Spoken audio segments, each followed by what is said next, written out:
জয়পুর বিধানসভায় যোগীজি স্বাগতম।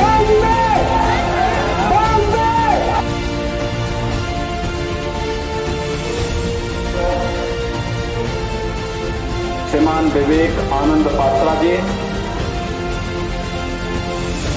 लोकप्रिय सांसद डॉक्टर सुभाष सरकार जी, जिला सचिव श्रीमान दीपक भरण सिंह जी, श्रीमान सुदीप पाल जी, युवा मोर्चा का अध्यक्ष श्री पप्पा चटर्जी और बाहर स्थित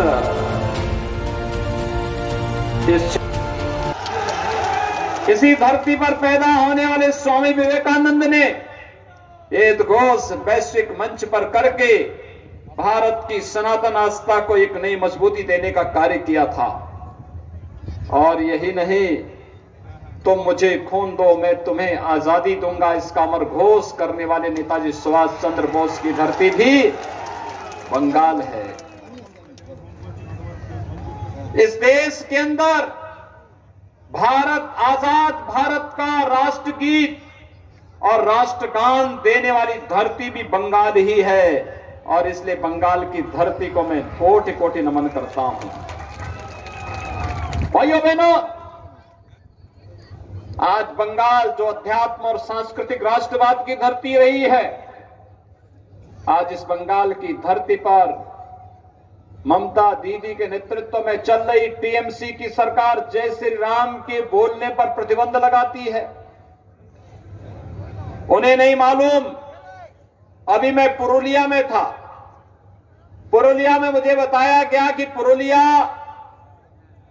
और उसके आसपास के क्षेत्र में जो पहाड़ी है उसका नाम ही अयोध्या हिल है। और कहते हैं मर्यादा पुरुषोत्तम भगवान श्री राम माता सीता के साथ एक दिन उस पहाड़ी में रुके थे। ये स्मृतियां हजारों वर्षों के बाद भी हमारे सामने है। इसका मतलब राम को हमारे जीवन से कोई अलग नहीं कर सकता है। ये भव्य मंदिर के निर्माण का कार्य चल रहा है। मैं ममता दीदी से कहना चाहता हूं, राम से विरोध मोल मत लीजिए, राम का विरोध मत करिए। जिसने भी राम का विरोध किया है, सत्ता से उसे वंचित होना पड़ा है। और यही कार्य आज बंगाल के अंदर मर्यादा पुरुषोत्तम भगवान श्री राम के जय श्री राम कहने पर प्रतिबंध लगाने के कारण बंगाल की जनता के एक एक जनता के मुंह से शब्द निकल रहा है जय श्री राम।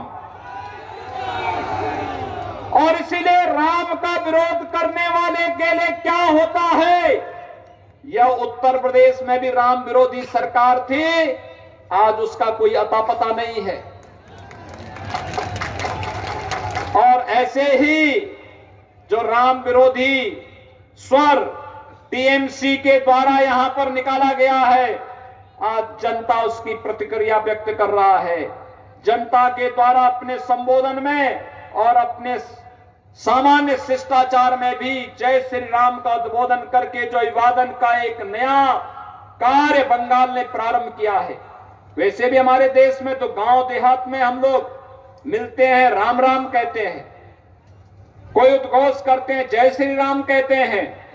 और जब किसी प्रियजन की अंतिम यात्रा निकालते हैं तो राम नाम सत्य है कह करके ही निकालते हैं।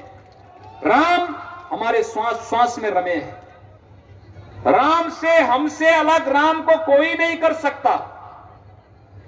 लेकिन बंगाल के अंदर जबरदस्ती राम का विरोध करके यहां की सरकार अपना हिंदुओं की भावनाओं के साथ खिलवाड़ करने का कार्य कर रही है। लेकिन यह कार्य नहीं हो पाएगा। भाइयों बहनों, मैं आप सबका आह्वान करना चाहूंगा, बंगाल टीएमसी के गुंडों से मुक्त होना चाहिए और टीएमसी की गुंडागर्दी बंगाल के अंदर बंद होनी चाहिए। बंगाल की जनता को भी रोजगार चाहिए, बंगाल की धरती को भी अच्छी स्वास्थ्य सुविधा चाहिए, बंगाल के गांव को भी शुद्ध पेयजल के लिए पानी पाइप पेयजल की स्कीम चाहिए, बंगाल के लोगों को भी अच्छी एजुकेशन चाहिए, बंगाल के लोगों को भी खाद्य सुरक्षा के अनुसार यहां के लोगों को सुविधा का लाभ चाहिए।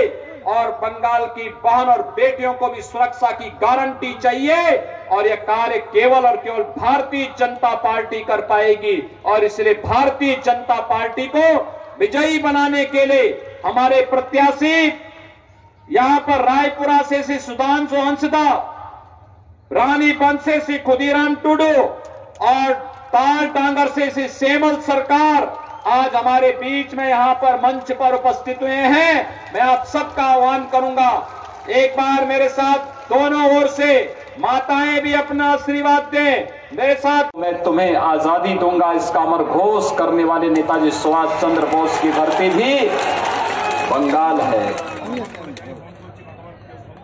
इस देश के अंदर भारत आजाद भारत का राष्ट्रगीत और राष्ट्रगान देने वाली धरती भी बंगाल ही है और इसलिए बंगाल की धरती को मैं कोटि कोटि नमन करता हूं।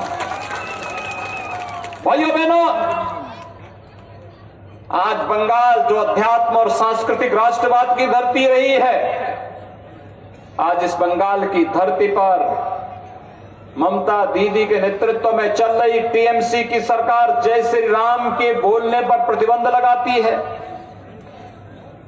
उन्हें नहीं मालूम, अभी मैं पुरुलिया में था, पुरुलिया में मुझे बताया गया कि पुरुलिया और उसके आसपास के क्षेत्र में जो पहाड़ी है उसका नाम ही अयोध्या हिल है और कहते हैं मर्यादा पुरुषोत्तम भगवान श्री राम माता सीता के साथ एक दिन उस पहाड़ी में रुके थे।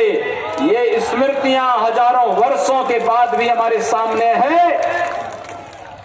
इसका मतलब राम को हमारे जीवन से कोई अलग नहीं कर सकता है।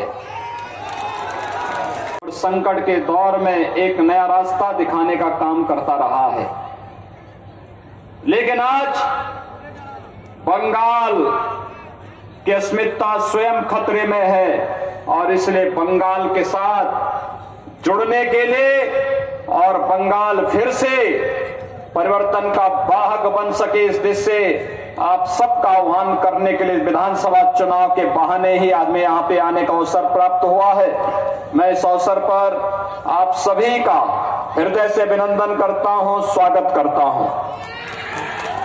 भाइयों बहनों, बंगाल की धरती पर हम सबको गौरव की अनुभूति होती है। याद करिए, बंगाल की ही धरती ने महान संत रामकृष्ण परमहंस को इस धरती ने ही भारत को दिया था। बंगाल की धरती ने स्वामी विवेकानंद को इस देश को दिया था, जिन्होंने वैश्विक मंच पर जाकर के कहा था कि गर्व से कहो हम हिंदू हैं। इसी धरती पर पैदा होने वाले स्वामी विवेकानंद ने प्रधानमंत्री आवास योजना का लाभ नहीं मिल पाता है क्योंकि टीएमसी के गुंडे वह पैसा यहां के गरीबों के खाते में नहीं पहुंचने देते हैं। जो भी राम से हमें अलग करने का प्रयास करेगा उसे सत्ता से वंचित होना पड़ेगा और ममता दी ने तय कर लिया है कि अब बंगाल की जनता उन्हें बर्दाश्त नहीं करेगी जब उन्होंने राम का विरोध करना प्रारंभ कर दिया है। वैसे वे पहले भी इस प्रकार का कार्य करती रही है। बंगाल की धरती पर दुर्गा पूजा पर प्रतिबंध लगाने का काम भी उन्होंने एक समय किया था और उस समय कलकत्ता हाई कोर्ट को कहना पड़ा था कि जैसे उत्तर प्रदेश में दुर्गा पूजा हो सकती है तो बंगाल के अंदर क्यों नहीं हो सकती है, बंगाल के अंदर भी ये होना चाहिए। भाइयों बहनों, आज पूरा देश मोदी जी के नेतृत्व में विकास की नई ऊंचाइयों को प्राप्त कर रहा है। देश के अंदर गरीबों के कल्याण के लिए बनने वाली योजनाएं हो, किसानों के कल्याण की योजनाएं हो, मजदूरों के हितों के लिए योजनाएं हो, युवाओं के कल्याण के लिए बनने वाले कार्यक्रम हो या फिर इंफ्रास्ट्रक्चर डेवलपमेंट के लिए बड़े बड़े कार्य, ये सभी युद्ध स्तर पर चल रहे हैं। कहीं रेलवे लाइन, कहीं हाईवे, कहीं मेट्रो, कहीं पर एम्स, कहीं आईआईएम, कहीं आईआईटी, मेडिकल कॉलेजेस की एक श्रृंखला पूरे देश के अंदर खड़ी हो रही है। और गरीबों के कल्याण के लिए कोरोना कालखंड में आपने देखा होगा, गरीब कल्याण पैकेज देकर के हर गरीब को फ्री में राशन देने का कार्य, फ्री में रसोई गैस सिलेंडर देने का कार्य अगर किसी ने किया, प्रधानमंत्री मोदी जी ने किया। यानी भारत एक नए भारत बनने की ओर अग्रसर है। लेकिन बंगाल में इन योजनाओं का लाभ बंगाल की जनता को, बंगाल में टीएमसी की सरकार नहीं देने देती है। यहां पर गरीब कल्याण के लिए जो पैकेज गरीबों के लिए घोषित होता है, टीएमसी के गुंडे उस पर कब्जा कर लेते हैं। यहां पर आयुष्मान भारत की 5 लाख की स्वास्थ्य बीमा का लाभ यहां के गरीबों को नहीं मिल पाता है, क्योंकि यहां की टीएमसी की सरकार की रुचि गरीबों को अच्छी स्वास्थ्य सुविधा देने में नहीं है।